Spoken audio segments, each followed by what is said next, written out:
Alors, l'actualité est dense ce mardi matin. On va s'arrêter d'abord sur la fermeture de la mairie de Pamandzi. Sur les banderoles, les agents disent stop au dictat. Ils seraient également victimes de harcèlement. Daniel Zedani, vous croyez Madi Madissouf coupable de tout ce qu'on lui reproche? Ce qui est certain, c'est qu'au moment où nous nous parlons, il y a un véritable malaise, à la mairie. Un malaise parce que les choix qui sont faits par le maire ne sont pas compris par la population.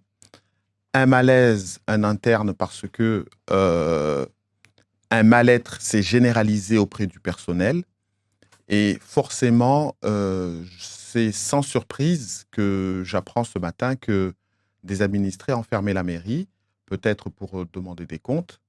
Bon, ils l'ont fermé aujourd'hui, mais bon, malheureusement, le maire n'est pas sur le territoire, en déplacement encore.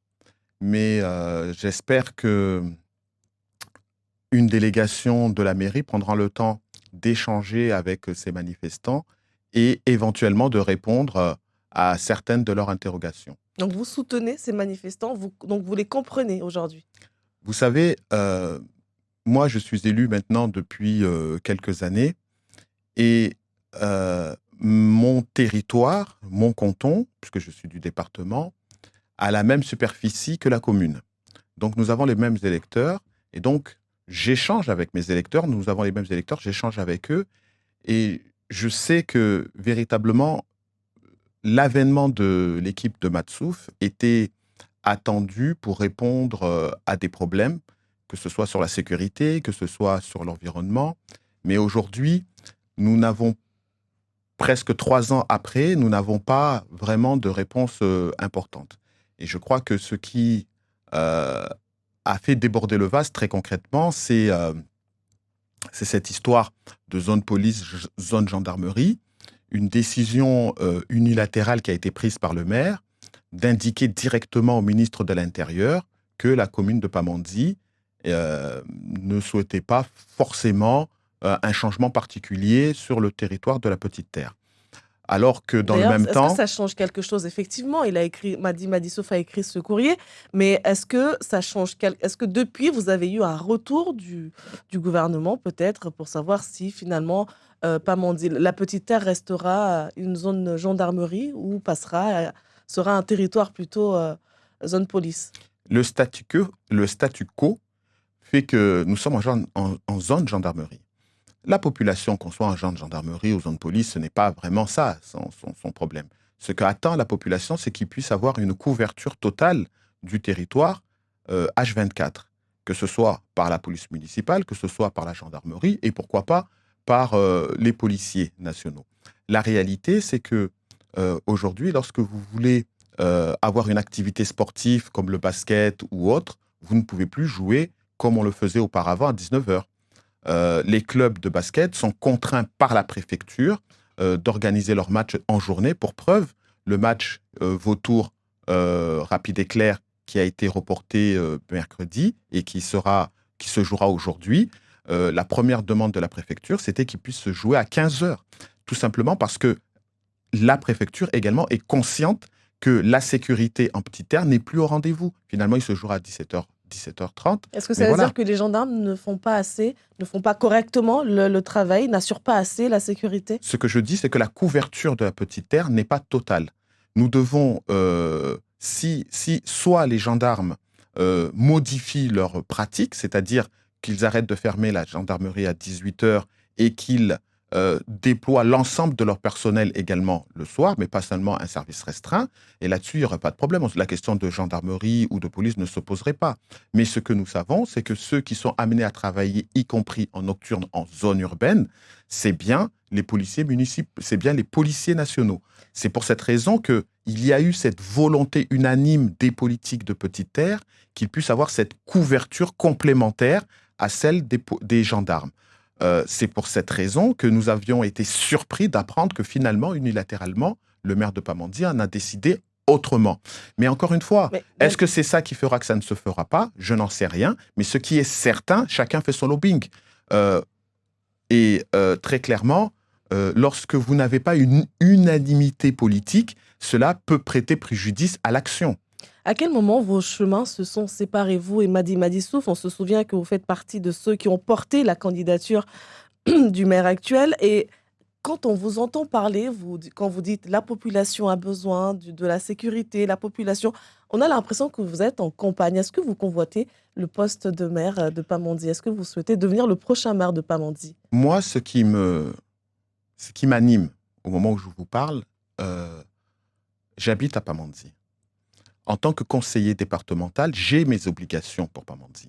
Et je dois accompagner du mieux possible la commune.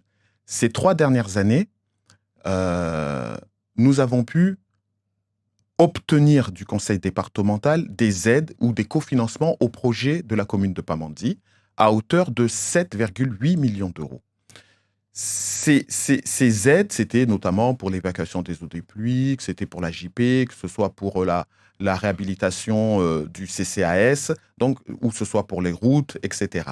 Force de constater que sur cette manne financière, plusieurs conventions d'importance n'ont pas pu être signées pour la simple et bonne raison que la commune de Pamandzi n'a pas été en capacité de faire les études nécessaires qui auraient permis de contractualiser une convention entre le conseil départemental et la mairie de Pamandzi. Donc aujourd'hui, non mais justement, j'en viens. Donc aujourd'hui, nous sommes dans un constat où l'équipe municipale, avec Matsouf à sa tête, n'arrive pas à boucler les dossiers. Et le préjudice, c'est les Pamandiens. Quand vous regardez aujourd'hui que, par exemple, sur les évacuations des eaux des pluies, que le jour où nous avons pris la délibération à Pamandzi, cette convention, elle a été également prise pour l'abattoir. Les travaux sont achevés à l'abattoir et la jonction qui devait se faire au niveau de la frontière entre Pamandzi et l'abattoir, le chantier s'est arrêté. Donc, s'il y a 2 ans, il y avait eu des graves dégâts des eaux sur la Petite Terre, aussi bien à Pamandzi qu'à l'abattoir, que le premier adjoint était intervenu sur vos antennes pour expliquer qu'ils allaient lancer les études. 2 ans plus tard, les études ne sont toujours pas faites. Et le conseil départemental ne peut pas bloquer les moyens. Vous, donc, à la tête de la commune, vous ferez mieux, par exemple? Ce qui est certain, c'est que au niveau du conseil départemental, nos dossiers vont jusqu'au bout. Vous avez vu le gymnase, vous avez vu le SDIS. Je parle de Daniel Zaidani qui pourrait être un futur candidat. Je suis en train de vous répondre que ce soit la commune ou le conseil départemental, nous sommes sur le même territoire. Il y a les actions que je peux faire au niveau du conseil départemental. Si aujourd'hui, au niveau de la mairie, et si le besoin se faisant sentir, bien évidemment que j'interviendrai. À plusieurs reprises, on me demandait pourquoi tu ne te présentes pas aux élections de députés, pourquoi vous ne vous présentez pas aux élections de sénatoriales. Mais moi, ma préoccupation première, c'est d'abord mes administrés de Pamandzi. Donc ce n'est pas exclu. Pourquoi partir au national alors que chez moi, il y a encore des problèmes? Les problèmes ne sont pas au niveau du conseil départemental, les problèmes sont au niveau de la mairie. Et au niveau de la mairie, le vrai problème, c'est cette capacité à accompagner les services pour faire les dossiers. Aujourd'hui, on ne peut pas passer son temps à critiquer les agents si on ne les accompagne pas. Pourquoi, au niveau de la mairie, les cadres démissionnent? Pourquoi les cadres ne veulent plus venir à la mairie? Il y a eu des licenciements selon le premier adjoint au maire. Il n'y a pas eu que des démissions. Il y a eu des licenciements, mais il y a eu des départs. Pourquoi aujourd'hui, vous pensez que quand vous licenciez un DGS, vous pensez que les DGS potentiels qui sont sur ce territoire ne communiquent pas entre eux? Les directeurs de services techniques qui devraient mettre en œuvre justement les conventions potentielles avec le conseil départemental, pourquoi on n'arrive pas à en recruter? Parce qu'ils savent quel est le contexte dans lequel les choses se passent sur Pamandzi. Aujourd'hui, si nous voulons avoir un DGS à la mairie de Pamandzi, concrètement, soit on change l'équipe municipale, soit on va recruter à l'extérieur. C'est d'ailleurs une des raisons pour laquelle, au lieu d'être avec ses administrés, le maire est actuellement en Guyane. Alors que l'administration de la mairie traverse une période particulièrement difficile, mais elle n'est pas vraiment accompagnée par le maire qui n'est absent. On va parler maintenant du conseil départemental. Le budget du département est inquiétant. Parmi les domaines qui absorbent le plus d'argent, l'aide sociale à l'enfance, le service de transport maritime, le STM, et les transports scolaires. Si vous deviez faire un choix, vous, quel domaine sacrifierez-vous pour espérer renflouer les caisses? Alors moi, je vous dis qu'il y a des décisions qui doivent être prises sérieusement et elles ne sont pas prises. Si vous regardez sur le volet social, notamment sur les PMI et sur les mineurs, l'accompagnement des mineurs isolés, force de constater que le président lui-même, dès 2019, dénonçait le fait qu'on mettait trop de moyens dans ces domaines-là sans avoir de retour, et cela se faisait aux dépens du développement économique. Moi, je constate simplement que cela fait maintenant 2 ans qu'ils nous présentent des budgets et que cela fait 2 ans qu'ils n'exercent pas un changement particulier. Quand vous avez 80% des mineurs isolés qui sont accompagnés sont issus de l'immigration directement ou indirectement, on a le droit de s'interroger. Quand vous savez qu'au niveau des PMI, les moins de 6 ans qui fréquentent ces PMI, à 90% sont des non-assurés sociaux, donc des clandestins qui n'ont pas de sécurité sociale, et donc ne bénéficiant pas non plus de l'AME, c'est-à-dire l'aide médicale d'État qui n'est pas étendue sur le territoire, c'est le Conseil général qui paye. Je pense qu'on peut utiliser autrement ces moyens financiers, notamment au profit des personnes âgées. Qu'est-ce qu'il faut sacrifier alors? Parce que... Au niveau, moi je considère que dans le contexte actuel, lorsqu'on dit qu'on veut lutter contre l'immigration, on doit se donner les moyens effectivement de lutter contre l'immigration. L'État ne peut pas faire tout seul. Je critique, et beaucoup d'entre nous critiquons le fait, par exemple, que l'État donne des cartes de séjour à des personnes qui rentrent de manière clandestine sur le territoire. De la même manière, le conseil départemental devrait cesser d'accompagner financièrement les enfants des clandestins et les clandestins. Voilà ce que je dis très clairement. Pas de prise en charge dans les PMI, les mineurs isolés, on ne s'en occupe plus. Je considère que la priorité dans une période de crise, quand vous avez un territoire qui est revendiqué par un autre territoire, nous ne devons pas sacrifier la population mahoraise au profit de ces personnes qui mettent en péril notre territoire. Par ailleurs, je rappelle également que vous avez parlé des transports scolaires. Il y a des décisions qui doivent être prises. Je ne dis pas qu'il faut rendre payant le transport scolaire, mais je crois qu'il faut muscler son discours vis-à-vis de l'autorité d'État.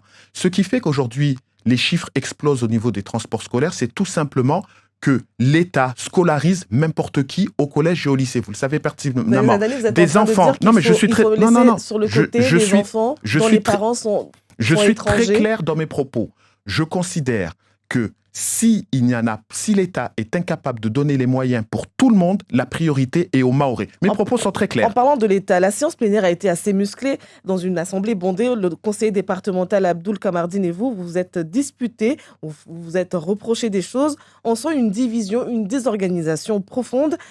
Et le nerf de la guerre, c'est bien entendu l'argent. Alors, au lieu de se crêper le chignon entre élus, pourquoi ne pas exiger de l'État des dotations pour la région ? Pourquoi ne pas exiger de l'État une aide financière pour supporter cette charge liée à l'immigration clandestine ? Mais c'est exactement ce que je suis en train de vous dire. Mais ensemble, l'exécutif... Parce que vous vous disputez entre vous au final. Écoutez, vous avez assisté à la séance du 17 octobre 2022. L'ensemble des élus a demandé à former un groupe unique. Le président et sa majorité a refusé. Ils ont préféré introduire 3 nouveaux élus. Vous le savez pertinemment.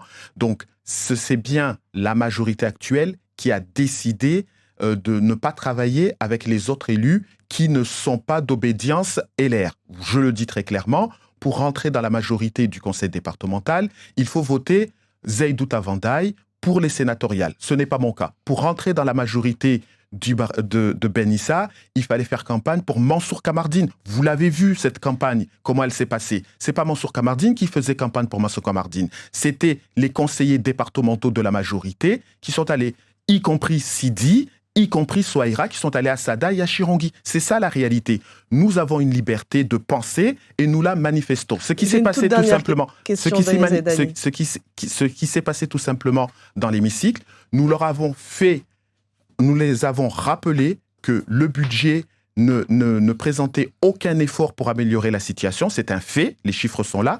Nous leur avons rappelé également qu'on ne pouvait pas placariser les agents, les cadres du conseil départernemental parce que ça ne fonctionne pas. J'ai une dernière question, il est déjà 7h30, Daniel Zaïdani. Si Abdoul Kamardine, il est enclin à vouloir accepter cette placarisation, il faut qu'il accepte que des élus seront contre, et les groupes de la majorité est contre la placarisation des agents. C'est aussi simple que ça. Donc il y a beaucoup de divergences, des querelles intestines.